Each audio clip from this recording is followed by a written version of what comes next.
This piece of land allows us to grow row after row of corn, cotton, and soybeans. That's why, as a farm family of Mississippi, we do our best to take care of this land. Water conservation, improvements in soil health, and reducing our carbon footprint, all to grow the best products we can. It's just how we do things around here, providing for our family and yours, the farm families of Mississippi. All right, good to be back to practice after the bye week.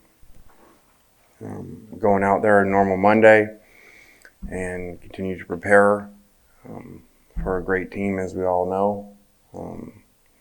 Like I said last week, don't see any holes in this team, and kind of like I said, referred to, with free agency, if they did have them, at receiver or linebacker, they filled them. So it'll be very challenging, not just to play them, but to play there. And if you think about it, we've really never played in front of a crowd in 2 years, because of COVID, to go to a true road game. So that brings challenges on its own. And so we'll have our hands full. I'm sure it's why we're a huge underdog for a reason. All right, raise your hand if you have a question. Lane, you've talked a lot in the past about being at Alabama for those Ole Miss upsets in 14 and 15. Do you talk about that at all, or kind of what do you say to your team this week about heading into play a number one team? Not at all. That has nothing to do with this. There are no players, no coaches here, maybe Coach Nix, but that has nothing to do with this game.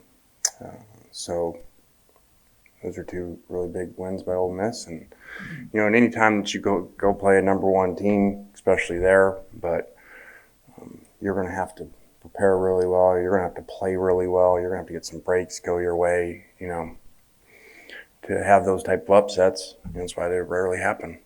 And you got to have a lot go right. So, maybe we can get one of those passes where the quarterback gets hit and then they drop it and it tips up to us and we go score.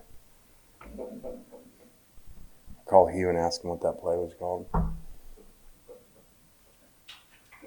Lane, you said last week, talking about the open date and everything, that maybe it came a little early because you could use it later in the season to get some guys healthy and everything. You also said the health of your team was relatively good. I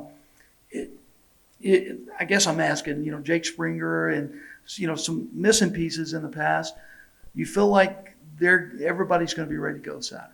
Well, you guys know, say the same thing all the time. I hope so. I don't think the bye helped us, with those issues. So it is what it is. Lane, this run over 15 years or so that Alabama has been on, obviously you were there for part of it. From your perspective, what do you think has led to the staying power that they've had? It's pretty unreal for a team to kind of have this run, especially in this, like you brought up the free agency and all that kind of stuff. Nick Saban.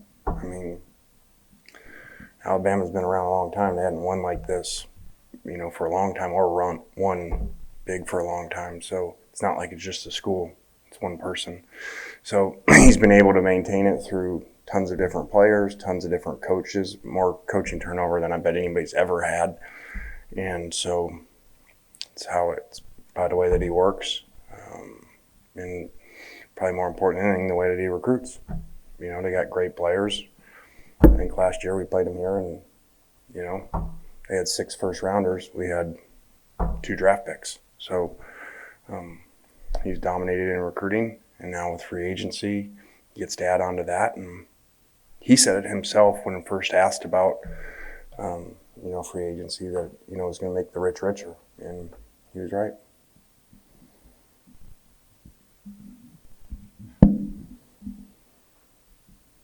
Seems weird to ask a crowd question, but you guys didn't play with crowds last year. It wasn't loud really any place. You're going to Tuscaloosa, it'll be full, it'll be loud. What are you doing this week to just kind of prepare for that for the first time since you've been here? Just normal crowd noise, like we always have for years. I don't think there's much more than you can do. I think more than the noise itself, I think is just staying poised when you're in an environment like that, not making mistakes just because of the energy level.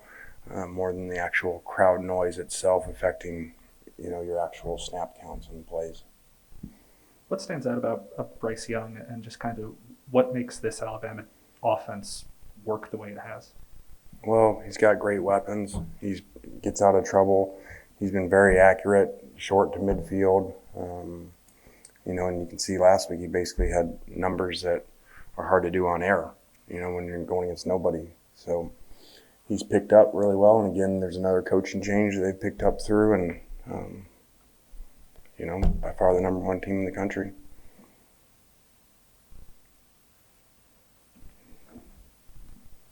This is probably more curiosity than anything, but I know you've taken a liking to Saban's rat poison line. I know he said it after you'd left, but was that something that you'd heard from him internally while you were there, or just kind of what has led you to liking that piece of wisdom so much?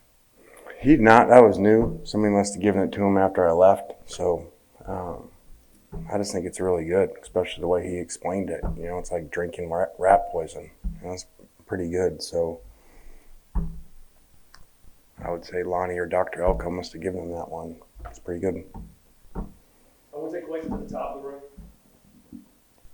Lane, you mentioned, you guys are going to a hostile environment, everything, crowd noise. Just how much does it help to have a quarterback like Matt, be able to, lead this offense and try to keep everybody composed throughout this game? Well, hopefully it helps a lot. But again, he's really not done this with us. Maybe he did the year before. So this is a new set of challenges for him too, and all to do rat poison around his success so far, and talking about Heisman trophies, which is ridiculous at this stage of the year. Like I told the players, there's only one ranking that ever matters. That's your final ranking. All the other stuff means nothing. It's like being ahead, 3 rounds in a heavyweight fight. It's going 12 rounds. It don't mean anything. So we have a long ways to go and a lot of work to do and a lot of things to work on. I want to take questions on Zoom.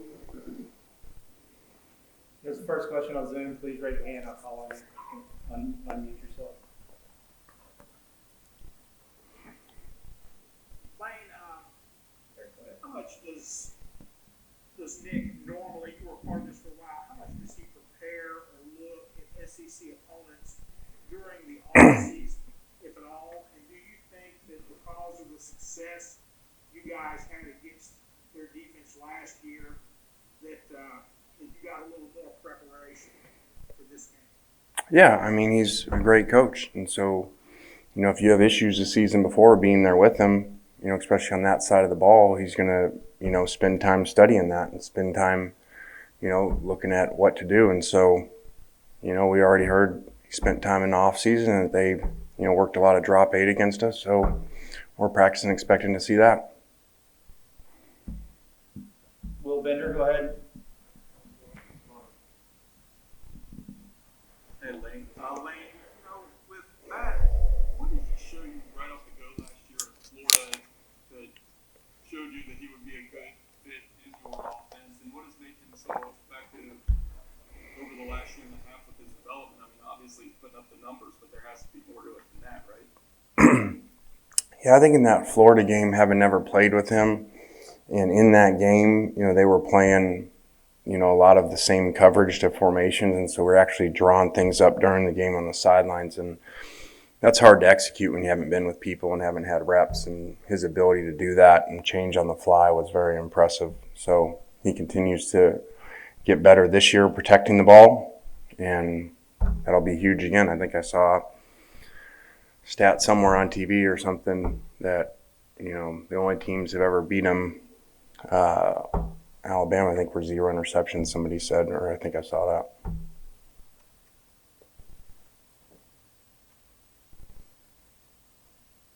Parrish, go ahead.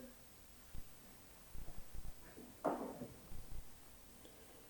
think this falls under the category of rat poison, but is there benefit for the program in any way that Matt is generating so much Heisman talk right now? Well, again, for Matt, for this team, none of that means anything, just like the final ranking, being in the top for some Heisman, media talk now means nothing. It only matters if you win the thing. But sure, there's something to that about energy, or you go on the road recruiting like this week and, nationally everybody knows who Matt is. Everybody has, watched us, and I feel like they know our team more than probably in a long time here. The Monday night game helped, having the spotlight that we did. And so, yeah, there's a lot of energy around, but that can die really quick if you don't keep playing well. Okay, we'll bring it back to the room.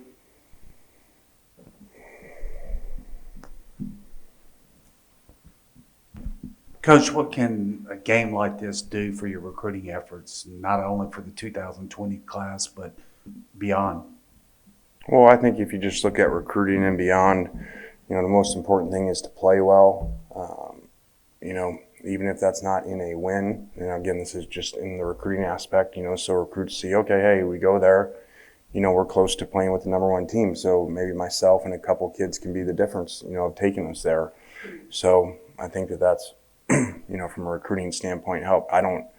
You've heard me say before, we ain't here to, cover spreads or play close games, because that doesn't matter in this room or with the program. But outside in recruiting, yeah, that's, is what it is. Coach, Alabama does a really good job in their secondary disguising coverages. What do you guys do for this week to prepare, Matt, for that?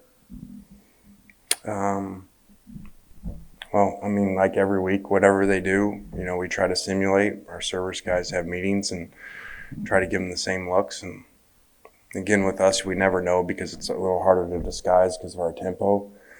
So we're kind of never sure what people are going to do because a lot of times we get a completely different game plan than what they've shown because we're so different. Lane, we see the big arm and the accuracy of Matt Corral and his statistics and what he does every Saturday. What are the intangibles you see in him that make him the quarterback that he is? The things that we don't see just by watching the game. Well, I think that he's here at 5:30 in the morning, every morning, in the way that he prepares and, comes to meetings, his approach to it, and getting on the players, when they're not doing things right, even defensively. So, really those leadership things, when you guys aren't looking.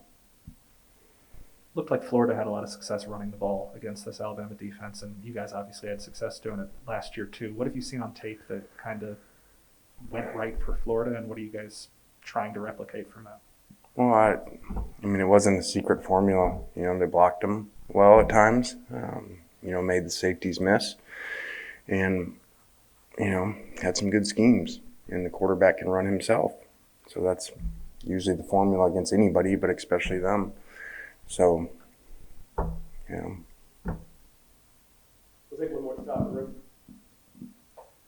Lane, both, last year's Alabama team, great team. This year's team, another great team. Both in their own right, though, both unique. Just what makes this year's team, special that you've seen from them? I think they're even better. I said last year was a great team, and I think people, I said maybe his best team ever. I think people think I was just saying that leading up to the game. But then you look and, they run the table and not really close games. I think somebody said, in the last 2 years, only Florida and Ole Miss have scored over 24 points against them. So, and I think they're better on defense. With the Tennessee linebacker, added in, 31's now older. He's as good as any rusher in the country. So, we'll have our hands full.